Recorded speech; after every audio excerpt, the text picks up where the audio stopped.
On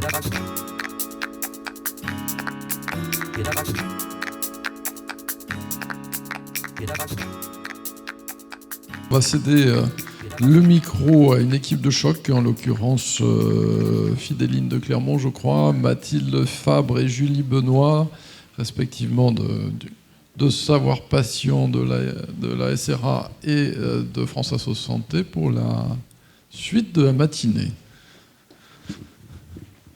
Merci. À qui je cède le micro. Alors merci Jean-Jacques, et je vais inviter sur scène les intervenants qui vont vous présenter. Alors nous, on a la chance d'introduire les personnes qui vivent le partenariat en santé, qui vont partager avec beaucoup d'authenticité leurs expériences réussies dans les 3 domaines que sont les soins primaires, le sanitaire et le champ médico-social et du handicap.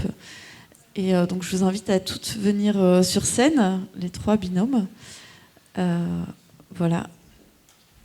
Et donc, c'est des projets, des expériences qui sont protéiformes, mais à différents degrés de maturité et d'expérience. Donc voilà. Donc sans plus attendre, je vais introduire le premier binôme, qui sont Estelle Massal, directrice de la CPTS du Grand Pic Saint-Loup, et Virginie Letin, chargée de mission des parcours et de qualité.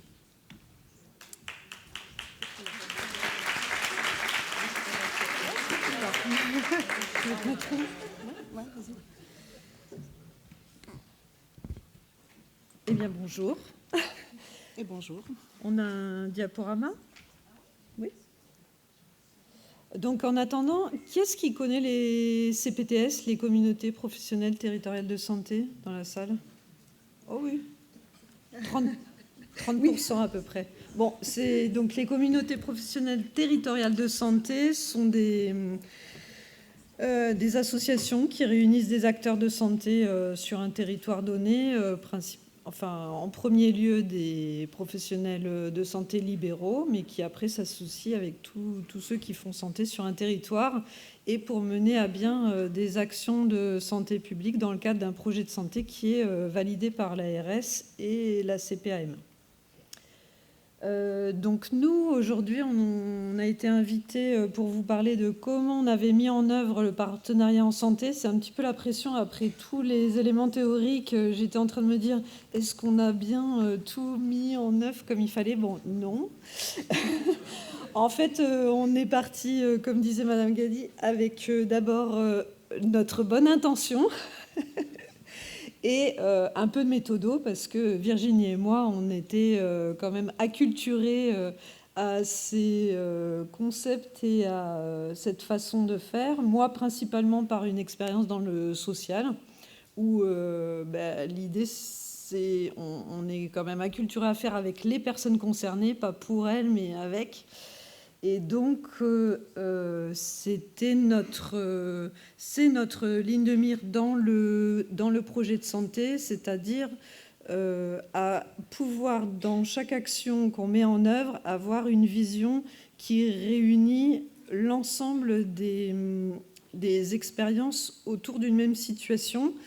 Il y a un schéma que j'adore, c'est quelqu'un qui anime une expérience en groupe et qui a écrit, je dévie, c'est pas grave, qui écrit le mot réalité en mettant donc sur des feuilles R, E, A, L, et donc les gens sont en cercle et en fait ils ne voient qu'une lettre. Et donc pour moi cette image, je ne sais pas si vous la faites dans votre tête, elle est très représentative de en fait l'expérience, elle est qu'on a d'une situation, elle est liée à la place qu'on a. Et donc nous, on travaille avec ça, avec des professionnels de santé qui ont une vision de leur situation. Et le patient, lui, son expérience, il est à complètement une autre place, il n'a pas les mêmes... voilà. Et donc, c'est comment on fait avec tous ces morceaux de réalité qui constituent un ensemble. Donc, notre projet, ça a été de voir comment on pouvait instaurer un dialogue entre toutes ces réalités-là. Et c'est un défi permanent. Donc, on l'a fait à plusieurs niveaux. Donc, on n'est pas dans notre projet de CPTS tout le temps dans le partenariat en santé. Il y a des moments où en fait on consulte. On a fait des enquêtes, notamment autour de l'expérience des personnes dans des lieux de soins non programmés, c'est-à-dire on a une urgence qui n'est pas vitale, on se déplace dans un lieu pour venir se soigner. Qu'est-ce qui fait qu'on arrive dans ce lieu-là ? Et c'est intéressant parce que l'expérience du patient, quand on la délivre à un professionnel de santé, il va se dire « mais pourquoi la personne va à cet endroit-là ?» Et pareil, quand on dit à la CEPAM, voilà, les gens se déplacent à tel endroit avec tel motif, la CEPAM, avec sa position de tutelle, se dit non, ça ne va pas. Et en fait, donc, chaque réalité est aussi engagée par rapport aux enjeux qu'on a, ou d'avoir une réponse à des soins, ou de financer ces soins, ou etc. Qu'est-ce que je voulais dire d'autre ? Donc, oui, on a pu consulter les personnes dans ces enquêtes-là. On a aussi une mission autour des parcours où là, on a impliqué des patients experts. Donc, on a tenté d'abord de recruter des personnes. Ça n'a pas été toujours très facile, en fait, de pouvoir avoir des contacts avec des personnes en local. Prête à s'investir avec c'est toi. Pardon. Et donc on a aussi, oui, j'essaye de décliner sous quels aspects on a travaillé ce partenariat en santé. On l'a aussi travaillé au niveau de la gouvernance. Donc la gouvernance de l'association, elle est composée de 5 collèges, et dans un de ces collèges, il est ouvert à l'adhésion des patients, des élus et des habitants du territoire, puisque les CPTS s'adressent à une population. Et donc là, les personnes peuvent adhérer et être inclus dans ce collège-là, qui a 3 voix consultatives dans le conseil d'administration. Donc ça, c'est différents niveaux où on a pu ou consulter, ou construire dans les parcours, ou inviter les gens à s'exprimer sur le fonctionnement et les projets qu'on a au sein de la CPTS. Bon, je pense qu'on en a beaucoup parlé depuis ce matin. En fait, un des freins qu'on rencontre en ville et sur le territoire, c'est en fait, le partenariat en santé, c'est de quoi on parle. Parce que c'est une question de sémantique. Il y a beaucoup d'intitulés, patient partenaire, patient ressources, patient traceur, patient formateur, patient coach. Et on le voit sur les professionnels libéraux en ville, les médecins généralistes, les IDEL, les infirmiers libéraux et tout ce qui se fait en fait en profession libérale. Le partenariat en santé, ça ne leur parle pas forcément. Donc c'est vraiment une question de comment on aborde le partenariat en santé en ville, en premier recours. C'est assez compliqué, mais on y arrive justement par rapport à certains leviers. Alors, difficulté, oui, de recruter des patients partenaires. Alors, effectivement, moi, Estelle fait partie de son expérience du social. Moi, je suis issue de l'Université des patients. Et pourtant, j'ai une très bonne connaissance des ressources existantes sur le territoire. Et moi-même, j'ai été confrontée à ou recruter, ou quand il y avait des annuaires disponibles d'associations de patients ou de patients experts partenaires, être confrontés aux bons patients pour le bon parcours, ça c'était aussi une chose, la disponibilité, effectivement, des patients. Et puis le troisième frein qu'on a rencontré, c'est qu'effectivement, dans les groupes de travail, au sein de la CPTS, il y a une valorisation de tous les acteurs de santé qui travaillent dans les groupes de travail, y compris les associations de patients ou les patients partenaires. Et quand il y a des patients partenaires qui n'ont pas de numéro de SIRET, et on a un gros problème pour qu'ils puissent facturer et en tout cas être rémunérés par leur travail qu'ils fournissent en co-construction avec les professionnels de santé.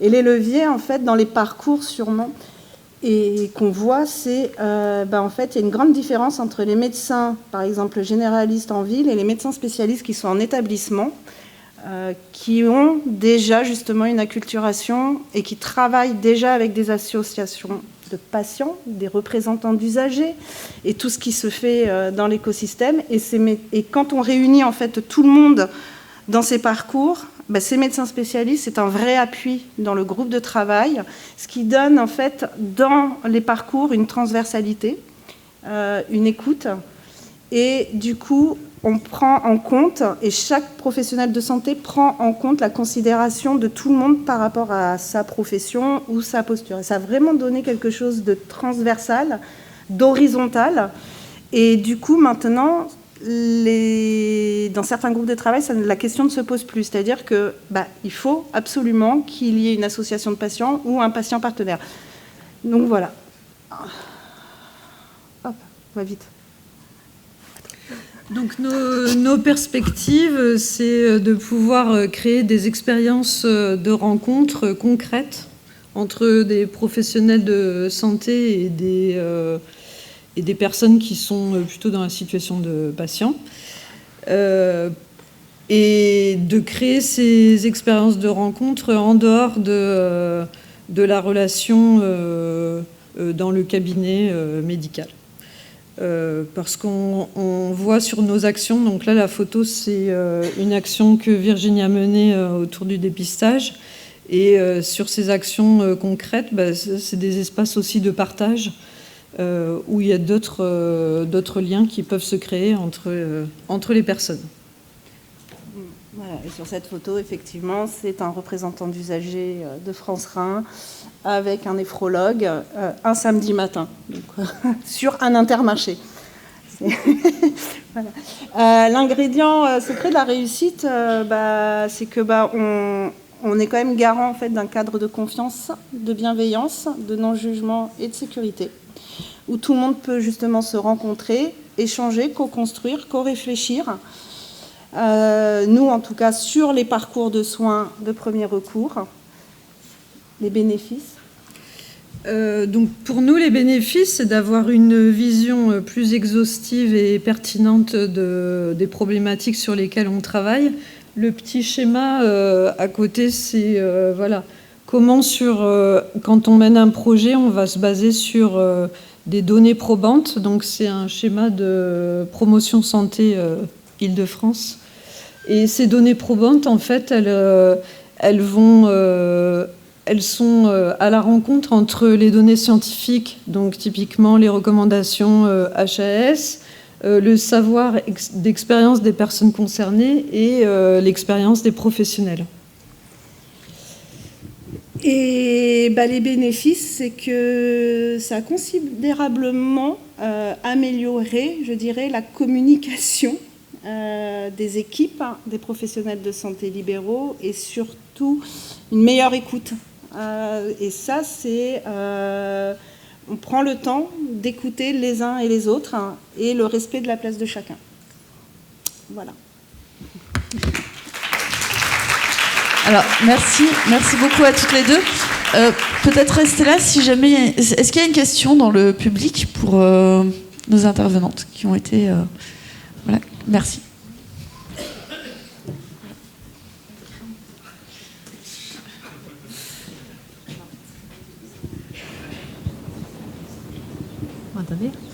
Ça a amélioré la communication et entre les partenaires, les patients partenaires.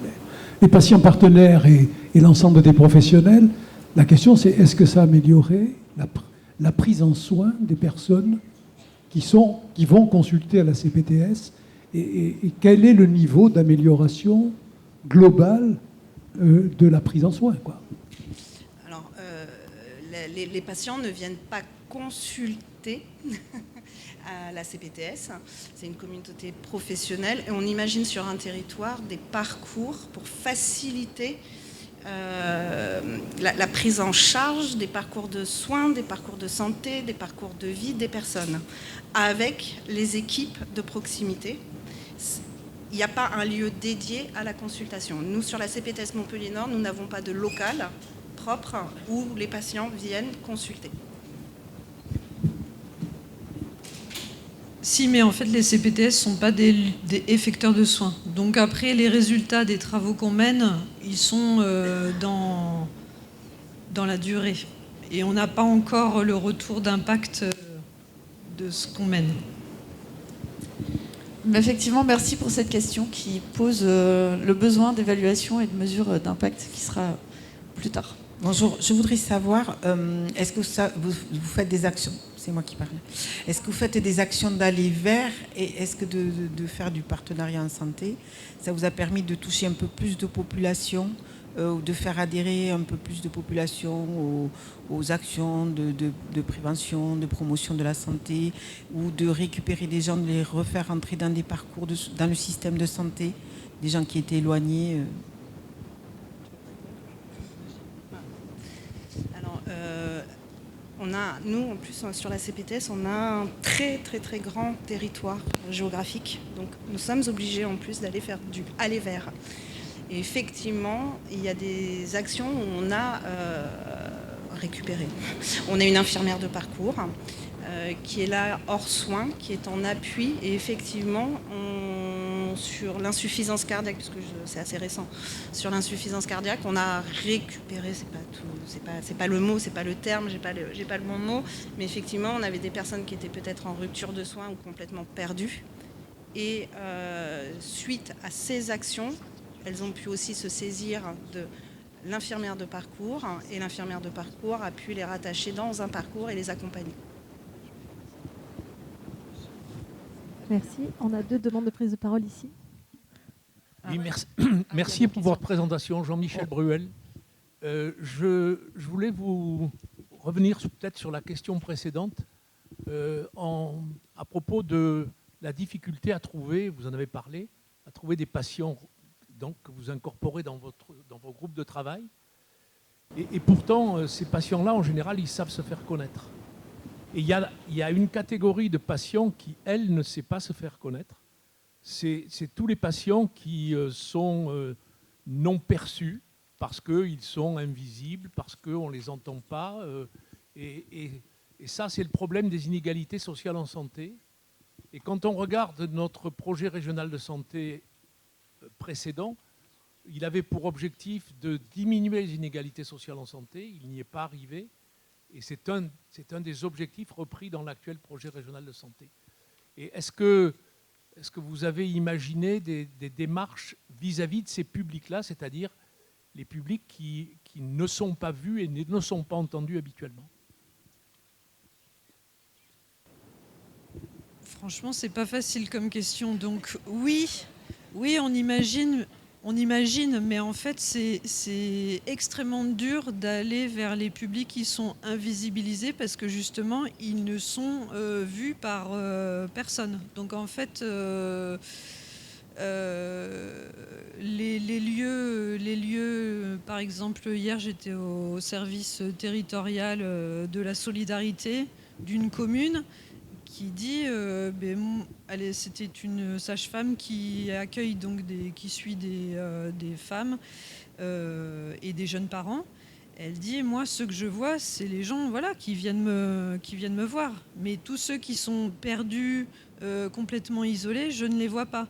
Donc en fait, même les acteurs de terrain, parce que nous, on ne peut pas se définir vraiment comme un acteur de terrain, mais on travaille avec, on s'appuie sur les acteurs de terrain, et les acteurs de terrain, ils voient bien qu'ils ne touchent qu'une partie. Donc je ne sais pas trop comment répondre. Oui, on essaye d'imaginer comment toucher les publics et notamment s'appuyer sur les acteurs locaux. On a engagé un travail avec les communes aussi pour faire connaître les actions qu'on mène sur l'accès aux soins, mais peut-être on s'éloigne du partenariat en santé. Votre question m'avait fait penser à quelque chose. Oui, sur les patients qu'on va intégrer dans nos groupes. En fait, ce qu'on a essayé de vous présenter, c'est aussi la palette d'actions qu'on fait. Donc, pour les parcours, c'est des groupes de professionnels de santé pluripro avec des patients qui réfléchissent à ce qu'un patient va vivre en termes de parcours, par exemple, sur l'insuffisance cardiaque, à quel moment il a son diagnostic, comment ça se passe l'annonce, quand il est hospitalisé, etc. Et nous, on va mettre en place des actions pour améliorer la fluidité du parcours. Donc, dans ces groupes-là, on intègre plutôt des patients qui ont pu être formés, parce qu'en fait, ils vont être amenés à être un patient autour d'une table où il y a peut-être 5, 6, 8 professionnels de santé. Il faut que la personne elle soit relativement à l'aise à se retrouver dans ce contexte-là. Donc voilà, c'est pour dire qu'en fait, on n'a pas les mêmes formes d'implication selon les lieux et selon les projets. Je rajouterais que selon les missions, ce sont différents profils qui sont représentés. Ça peut être des usagers, la population, comme dans certaines missions, ça peut être des associations de patients, des représentants d'usagers, ce que j'ai par exemple dans des parcours. Ça peut être des patients partenaires, des patients experts. Pareil, comme on expliquait tout à l'heure, dans la gouvernance, ça peut être une personne de la population, des usagers, ça peut être des représentants, ça peut être des élus. Il y a différentes strates, si je puis m'exprimer comme ça, différents niveaux d'implication des associations de patients ou des patients partenaires ou des usagers. Et en plus, on est même là en train de dire association de patients, patients partenaires, usagers, pour essayer de couvrir un large éventail. Moi, si je reviens sur votre question de recrutement, je parlais du recrutement dans les parcours de soins qu'on a maladie rénale chronique, insuffisance cardiaque, diabète, et diabète, pour autant diabète de type 2, et personnes âgées, santé orale. Là, j'ai vraiment, effectivement, même si je connais les ressources du territoire et que je vais chercher, on a beaucoup de difficultés à trouver les ressources, les associations de patients ou la personne, puisque c'est aussi une question de personne, voilà, avec sa propre disponibilité et sa propre temporalité aussi à pouvoir s'investir, voilà, dans quelque chose de concret, parce que c'est de la co-construction. Voilà, c'est pas juste un avis consultatif, en tout cas dans les parcours, c'est vraiment de co-construire ensemble avec, puisqu'on a des liens ville, hôpital, établissement, puisque je vois Madame Ster qui est aussi présent, et donc on travaille aussi de temps en temps avec le pôle Aurore Méditerranée, on travaille aussi avec les établissements, donc c'est de pouvoir réunir aussi autour de la table les établissements, les professionnels de ville, pour tout ce qui est une continuité des soins dans les parcours. Voilà, si je peux répondre comme ça. Bien. Merci de ce premier retour d'expérience fort éclairant. Pour les questions suivantes, malheureusement, on va devoir passer au deuxième retour d'expérience. Je vous encourage à poser vos questions pendant le temps de pause. On a une pause méridienne d'1h30 d'échanger entre vous. Je suis vraiment désolée, on est très contraint au niveau du temps. Donc je vais présenter le deuxième retour d'expérience dans le champ du sanitaire. Madame Delphine Vissac, qui est parent partenaire et co-coordinatrice du projet Au cœur des soins. Delphine Vissac est également présidente de l'association Tremplin Séquence de Pierre Robin. Et je vous présente également Sabrina Burchette, responsable qualité et attachée de direction à la Polyclinique Saint-Roch à Montpellier. Alors, mesdames, vous allez présenter toutes deux le partenariat patient-parent-soignant dans le parcours de soins des enfants porteurs de fente faciale. À vous la parole. Merci.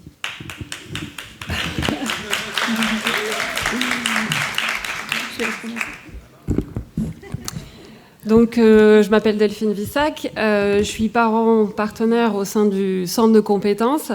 Mon travail, c'est essentiellement d'apporter la perspective des parents, le vécu de l'expérience que font les parents qui accompagnent un enfant qui a un défi de santé.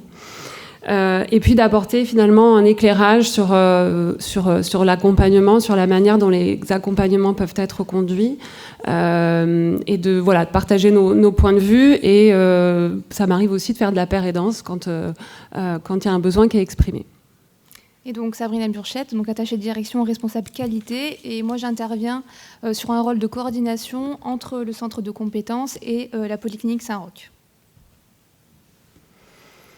Donc l'objectif on s'était fixé en tout cas on peut parler de 3 objectifs autour du partenariat. Le premier, c'était vraiment de promouvoir une relation de soins qui soit partenariale. On avait aussi cette ambition d'être vraiment dans la co-construction et d'utiliser des méthodologies participatives pour favoriser justement ce travail de partenariat, ce moyen, et puis d'intégrer et de valoriser la complémentarité des savoirs dans le projet. Donc ça, c'était vraiment ce à quoi on s'est attaché pour conduire ce projet. Ensuite, peut-être un élément qui peut être intéressant. Donc, on a présenté ce projet lors d'un appel à projet sur l'humanisation des soins qui était proposé par la Fondation de France. Et en fait, on a obtenu l'appel à projet. On a aussi rajouté des fonds propres au niveau de l'association. Mais ce qui est important, c'est de vous dire qu'on a 2/3 du projet qui est dédié, des fonds du projet qui est dédié à la coordination.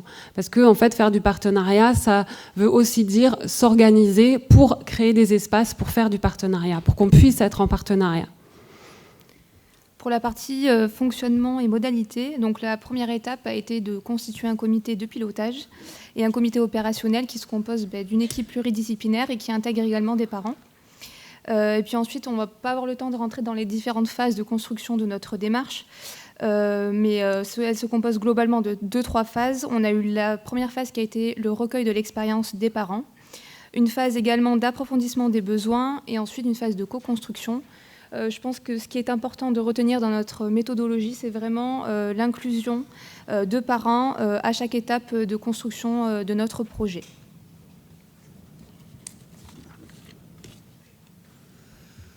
On rencontre, puisqu'on est en cours du projet, on rencontre quelques défis. Et en tout cas, clairement, la question de trouver du temps en commun pour faire ensemble est une question importante. Elle a déjà été évoquée. Donc voilà, et c'est aussi ce que la coordination nous permet de faire, c'est-à-dire de vraiment avoir du temps dédié pour ça. On a aussi parlé du défi de l'acculturation, et c'est vrai qu'on préfère parler de défis dans le sens où on se sent tout à fait prêt à les relever, et on est en train de les relever.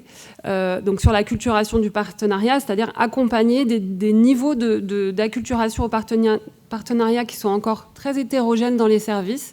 Donc il y a des gens qui vont déjà avoir des expériences d'enseignement avec des patients partenaires, qui ont dans leur pratique, qui sont déjà dans des pratiques dans la relation de soins de partenariat, mais finalement aussi d'autres professionnels qui n'ont pas du tout cette notion-là.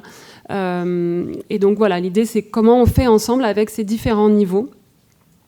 Le défi du choix de la méthodologie, c'est expérimenter des outils participatifs qui sont nouveaux quand même dans les structures sanitaires. Donc les gens ne savent pas forcément faire. Et ça aussi, c'est le choix d'avoir de la coordination. C'est aussi le choix de pouvoir apporter et de pouvoir travailler avec ces outils nouveaux. Ce qui veut dire que quand les gens arrivent dans un espace de travail qu'on a créé pour faire de la co-construction, on a déjà réfléchi à cette question-là, ce qui permet aux gens d'arriver vraiment simplement avec leur savoir expérientiel, avec leur savoir, avec leur expérience professionnelle et leur expérience d'utilisateur. Et puis, le dernier défi auquel on fait face, c'est celui des financements, de la pérennisation des financements pour ancrer le partenariat durablement dans les services et l'établissement. Pour les leviers, donc, on a déjà naturellement une dynamique de partenariat qui était ancrée dans les pratiques de l'équipe du centre de compétences MAFAS, donc qui a vraiment permis d'initier facilement cette démarche-là. Et quand on parle vraiment d'équipe du centre, elle intègre un patient partenaire. Donc déjà, la base était vraiment solide. Il y a également ensuite une volonté partagée d'aller plus loin dans ce projet, que ce soit de la part des parents, des patients, des soignants et de l'équipe de direction, donc d'aller vraiment plus loin dans ces démarches de partenariat. Et puis au niveau des tutelles, il y a cette reconnaissance institutionnelle, comme on a pu le voir, qui positionne le partenariat comme un axe majeur d'amélioration de la qualité et de la sécurité des soins. Et puis ça se ressent dans la dernière version du manuel de certification 2025.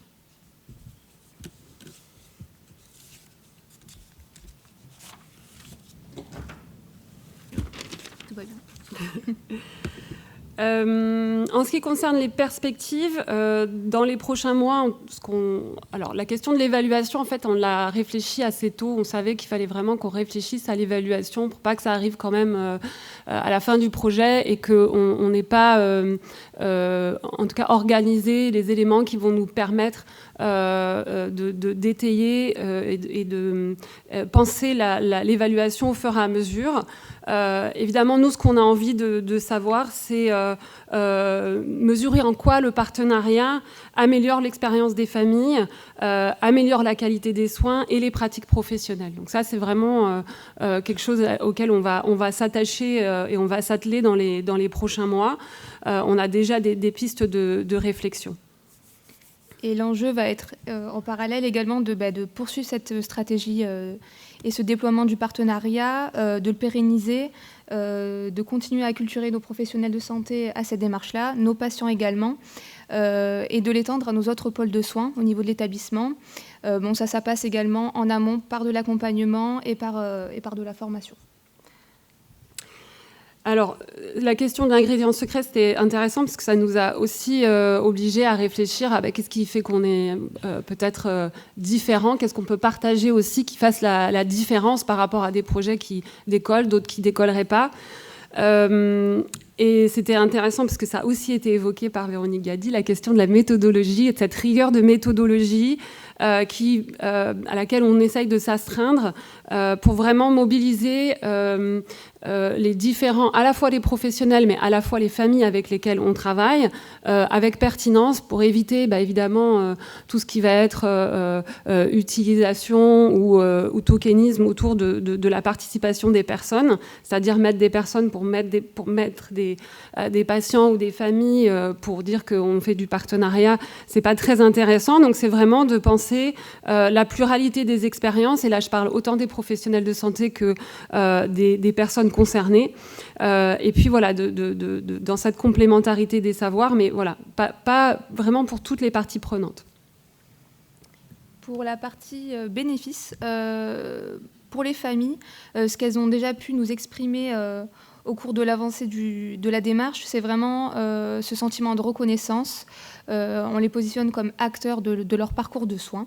On les valorise. Et il y a également en parallèle un travail sur le sentiment d'isolement, une réduction de ce sentiment-là, puisque ça va favoriser le partage, que ce soit avec les autres soignants, avec les parents. Et donc voilà, il y a cet aspect-là aussi qui est important à souligner. Pour les professionnels, ce qu'on a maintenant dans les discussions qu'on a et ce qu'on a pu observer et ce qui a pu être exprimé par les professionnels de santé, c'est finalement que ça permet d'avoir un peu plus d'horizontalité. C'est-à-dire le fait qu'on arrive à trouver des espaces de travail en dehors des consultations va nous permettre de rentrer en relation de manière un peu différente. Et l'idée aussi que nous, on porte, et c'est aussi le travail pédagogique d'expliquer qu'est-ce que c'est un savoir patient, pourquoi on pense que l'expérience du vécu a sa place dans les discussions et pourquoi on a envie de savoir comment les gens font les choses, comment ils ont vécu le parcours. Et donc dans ces espaces-là, on voit qu'effectivement on est tout à fait capable de rentrer dans une relation qui est beaucoup plus horizontale, dans laquelle on a plus de place pour le dialogue et le partage, et que finalement les professionnels ont une meilleure idée des besoins réels des familles.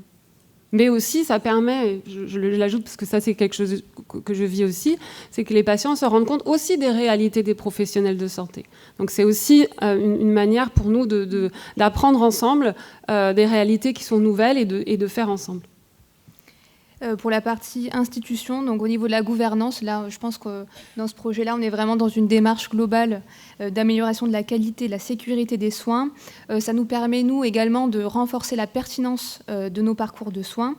Et puis, j'ai envie de dire qu'on est dans une dynamique d'innovation sociale. On est dans l'expérimentation encore, mais une fois ce modèle finalisé, il pourrait être reproductible sur l'ensemble de nos parcours de soins, et c'est ce qui le rend encore plus intéressant et pertinent pour nous.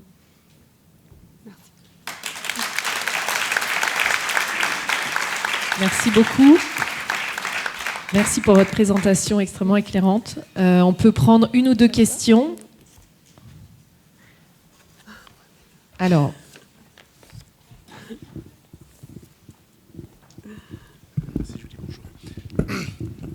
Bonjour, merci pour cet exposé. Moi, j'ai une petite question. J'entends beaucoup parler des parents, mais très peu des enfants. Alors, très peu de des enfants. Oui. comment vous les faites intégrer? Parce que l'impact, vous l'avez mesuré sur la famille, et comment on peut le mesurer sur ce que ça a apporté sur les enfants? Toujours une longueur d'avance, merci Mohamed. Je suis désolé. Non, en fait, c'est une très bonne question. Ce projet, il va exister en 2 parties. Donc la première partie, on travaille avec les parents. La stratégie, c'était de se dire que si on arrivait à investir les parents, ce serait aussi plus facile de pouvoir aller vers les enfants et de faire des propositions de travail avec les enfants. Clairement, la participation des enfants, elle est très peu explorée. Ça, c'est vrai qu'on a essayé de faire ce travail, d'essayer de voir est-ce qu'il y a du recueil de l'expérience des enfants. Très peu. Et puis, on sait qu'on ne peut pas réfléchir la participation des enfants de la même manière où on réfléchit la participation des adultes. Parce que les enfants fonctionnent différemment, ils ont des logiques qui sont propres à eux. Et donc, il va falloir à un moment donné aller à leur rencontre de comment ils veulent participer. Donc ça, c'est vraiment on se dit qu'on va s'essayer sur ce premier projet de partenariat et aussi d'acculturer les équipes pour après aller vers un projet qu'on va savoir aussi très dans l'innovation, parce qu'on sait qu'il y a encore moins d'expérience que chez les adultes, pour pouvoir vraiment s'attacher à être à leur écoute, à l'écoute de leurs besoins et surtout co-construire des réponses qu'on peut encore moins imaginer que celles qu'on avait déjà un petit peu en tête ou qu'on est en train de travailler ensemble et qui fait sens parce que c'est des adultes qui parlent à des adultes qui parlent à des enfants. Déjà, on va être encore dans un autre pas de côté à faire. Voilà. Mais en tout cas, ça fait partie de ce qu'on a envie d'explorer.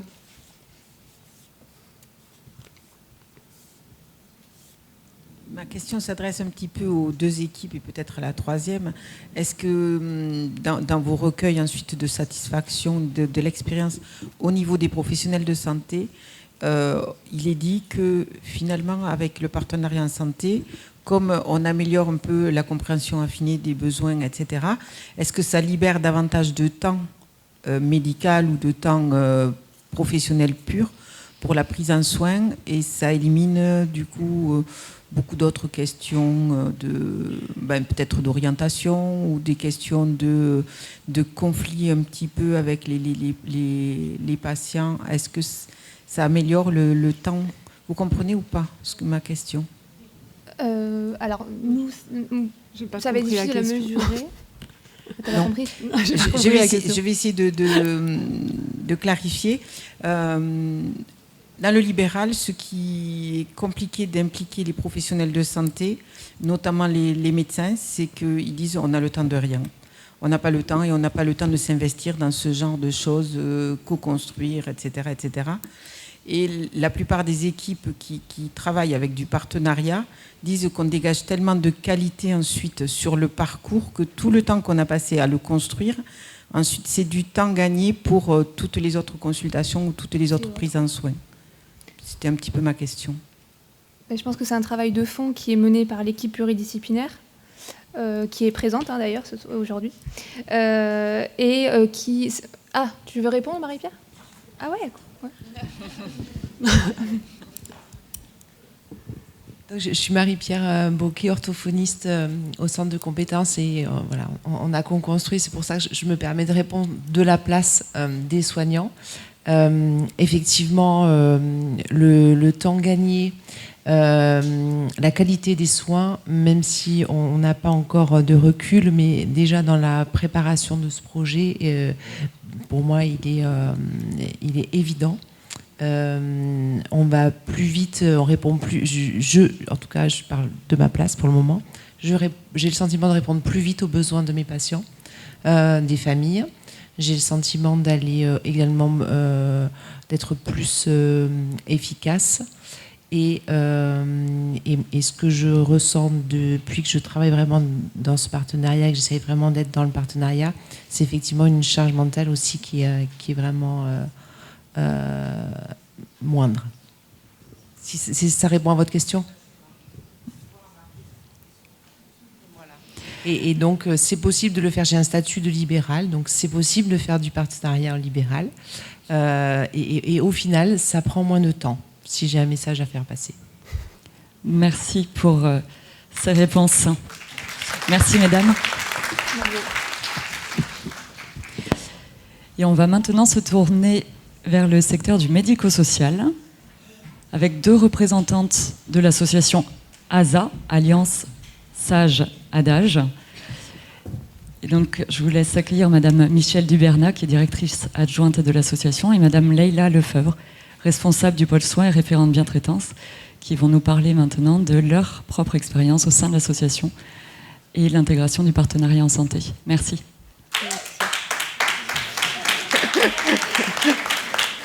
Ça vous donne l'impression. Oui. Bonjour, donc je suis Michèle Dubernat, la directrice adjointe de l'association ASA. Donc je vais vite fait vous présenter l'association ASA. Donc c'est une association d'aide et de soins à domicile qui a pour objectif de mettre à disposition des services pour le maintien à domicile des personnes fragilisées par l'âge, le handicap ou la maladie. Nous avons donc de l'aide, du soin et on a des spécificités sur les maladies neurodégénératives avec des équipes spécialisées Alzheimer et des équipes spécialisées maladies neurodégénératives. Nous avons un pôle d'accompagnement des aidants et nous avons également un pôle dédié à la prévention de la perte d'autonomie avec des actions collectives et individuelles. Voilà, on est sur Toulouse et la large périphérie. Alors, pourquoi nous sommes rentrés dans cette démarche de partenariat en santé? En fait, ça remonte à l'époque avant le Covid, où on a été confronté à une situation de blocage liée à une relation conflictuelle entre une équipe entière de soignants sur un service de soins infirmiers et une aidante. Donc, ceci a amené un climat délétère dans la relation de soins avec le patient. Une souffrance importante de l'ensemble de l'équipe soignante avec énormément d'accidents de travail. Je crois qu'on en a eu 10 sur une équipe de 10 à peu près, il me semble. Et une insatisfaction et une majoration de l'épuisement de l'aidant. Donc cette situation nous a beaucoup marqué.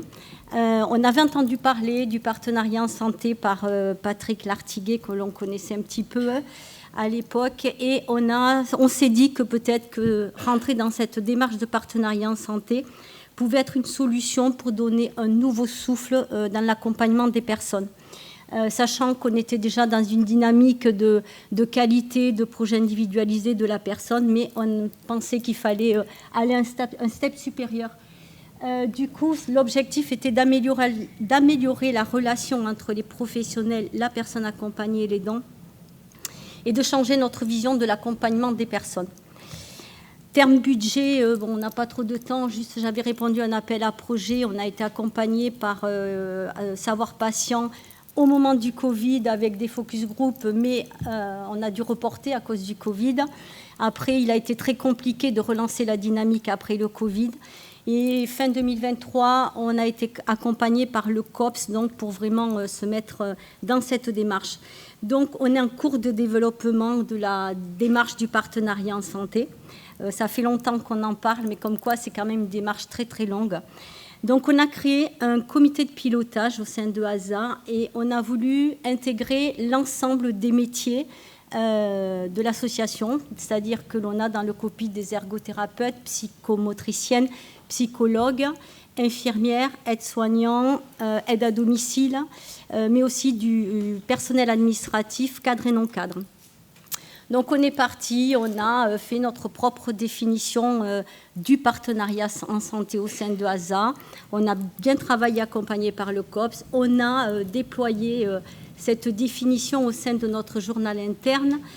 Sauf qu'à un moment donné, on s'est rendu compte qu'il n'y a que nous qui étions acculturés et qu'on est 400 salariés avec plusieurs services sur plusieurs villes et qu'on s'est rendu compte qu'en fait l'acculturation n'était pas descendue sur le terrain et on s'est rendu compte également que nous n'avions pas intégré de patients dans cette démarche de partenariat en santé. Donc on a un peu rétropédalé et on a commencé à intégrer donc sur l'année 2025 des aidants, un aidant et une personne accompagnée. Et on a commencé à travailler sur des groupes de travail, sur 3 thématiques que l'on avait en amont réfléchies, qui étaient la charte de bientraitance, la communication, comment on allait déployer cette démarche de partenariat en santé au sein de l'association, et l'intégrer dans les formations internes. Et également, ce qu'on veut faire, c'est faire du lien entre le partenariat en santé, la qualité que l'on a mis en place déjà depuis une quinzaine d'années avec les évaluations internes, externes à l'époque, les certifications, la démarche de bientraitance qu'on intègre de plus en plus, qu'on formalise, parce qu'intégrer, on l'a intégré depuis longtemps, mais qu'on formalise de plus en plus dans nos pratiques, avec la mise en place d'une référente bientraitance qui est à mes côtés. Et on va intégrer également l'éthique dans nos pratiques, le formaliser en 2026. Donc, on ne veut pas partir un petit peu dans tous les sens et on veut faire du sens entre ces 4 thématiques.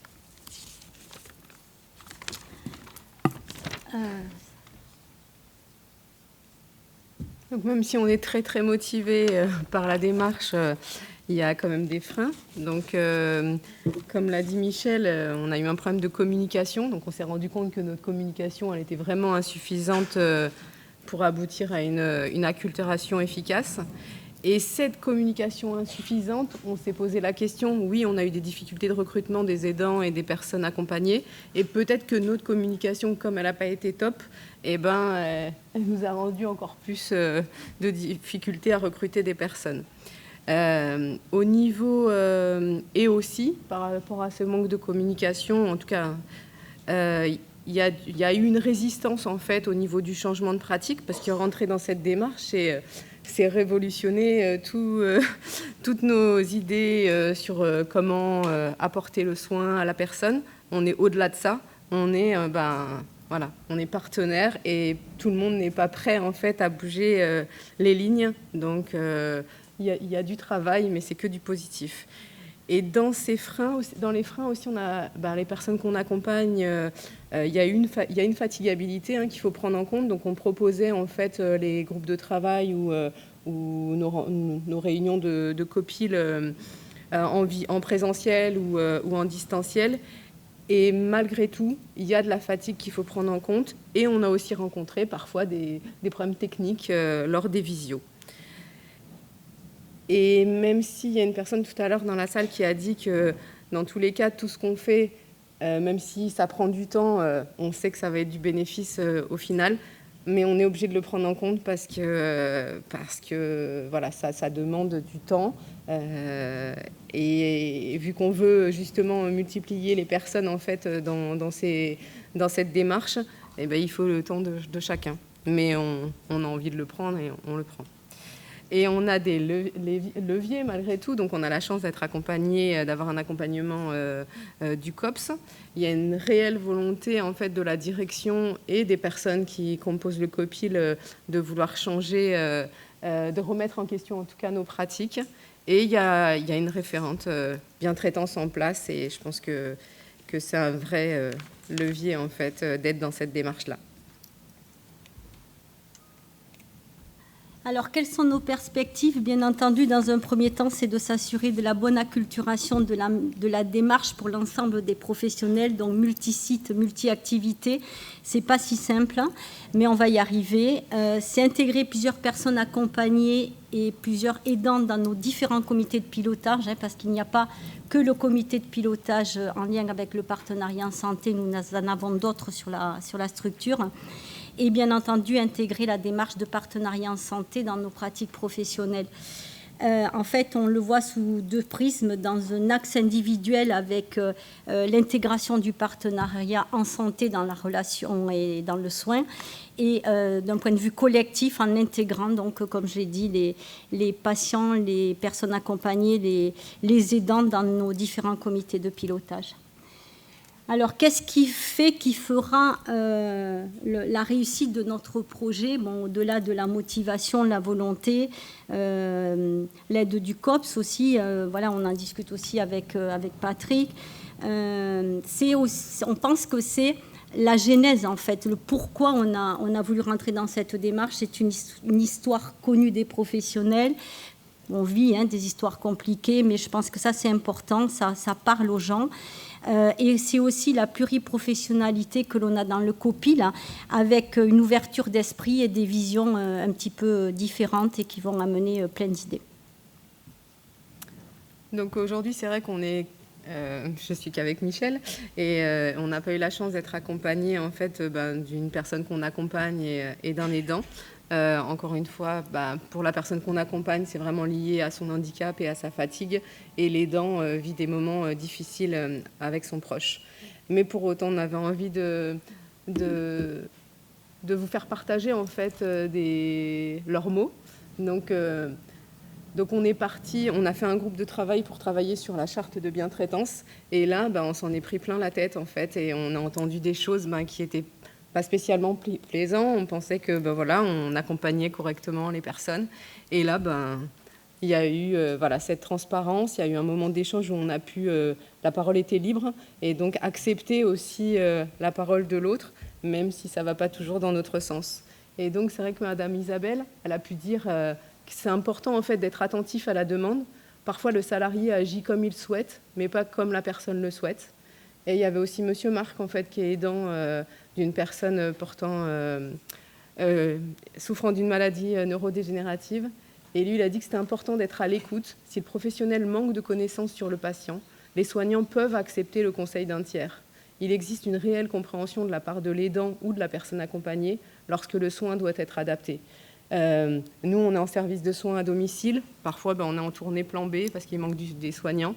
Et c'est vrai, ce qu'il veut dire, c'est que, oui, parfois, le soin il doit être adapté. Il y a un matin où ça ne va pas se faire comme d'habitude. Et ils sont là, en fait, pour nous aider, en fait, dans la prise en soin. Et ça, il faut l'entendre. Donc, les bénéfices, en fait, de cette démarche, c'est vraiment améliorer. Il y a une amélioration, en fait, des relations. Il y a une optimisation de la confiance des personnes. Il y a une meilleure prise en compte en fait des souhaits, comme dit Madame Isabelle, quand elle dit être attentif à la demande, c'était pas rien. Elle est beaucoup plus en mesure de nous dire ce dont elle a besoin. Et donc un sentiment d'écoute pour la personne et une valorisation des professionnels, puisque avoir la satisfaction de la personne qu'on accompagne, c'est une satisfaction de son propre travail. Donc voilà, je pense qu'il faut y aller dans cette démarche et on y est tous les jours. Merci mesdames pour ces présentations. Je laisse quelques minutes pour 1, 2, 3 questions concises.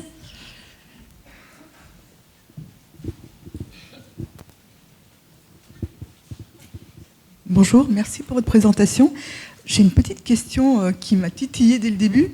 Vous avez gardé le terme personne accompagnée pour le partenariat. En fait, comme c'est déjà en plus identifié comme dans le médico-social comme la personne qui va être en fait déjà dans le cadre du soin ou de l'accompagnement, est-ce qu'il n'y aurait pas eu un besoin d'une terminologie différente pour que justement elle puisse être reconnue non plus comme la personne accompagnée, mais la personne dans la capacité d'expliquer l'accompagnement? Oui, tout à fait. C'est là où on se dit qu'on a encore du travail à faire. Mais je suis tout à fait d'accord. Après, c'est vrai que les termes qu'on a utilisés, on les utilise avec nos partenaires, en fait, patients ou aidants. Et eux-mêmes, en fait, n'ont pas relevé ce type de termes, mais ils en ont relevé d'autres. Et donc, juste, il faut qu'on avance avec tout ça. Alors, pour revenir au sujet de ce matin, on bannit la personne prise en charge. Alors c'est vrai que c'est vraiment quelque chose que j'essaie de bannir du vocabulaire de l'association ASA. Il y a beaucoup de travail et donc on parle de personnes d'accompagnement ou de soins, prendre en soin, accompagner la personne. Voilà, donc on n'a pas encore été au step supérieur, mais c'est vraiment le step où on bannit vraiment le mot prise en charge. Je l'enlève de tous les documents de l'association.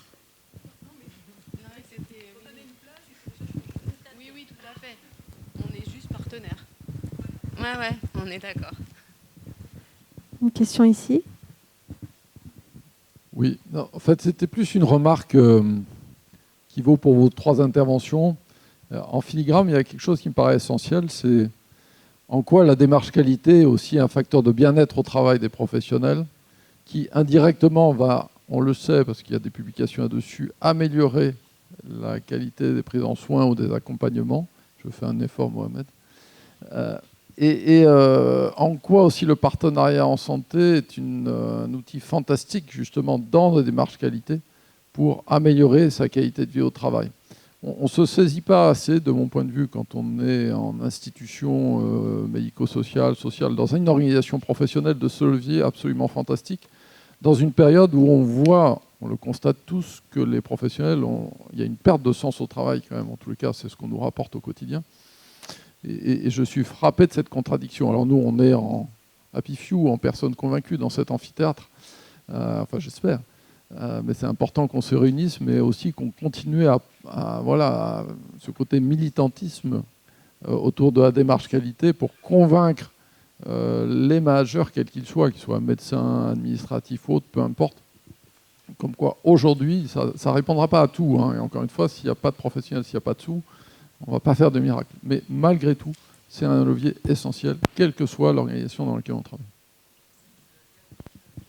Il ne me reste plus qu'à vous remercier, mesdames, pour clôturer cette matinée. Et la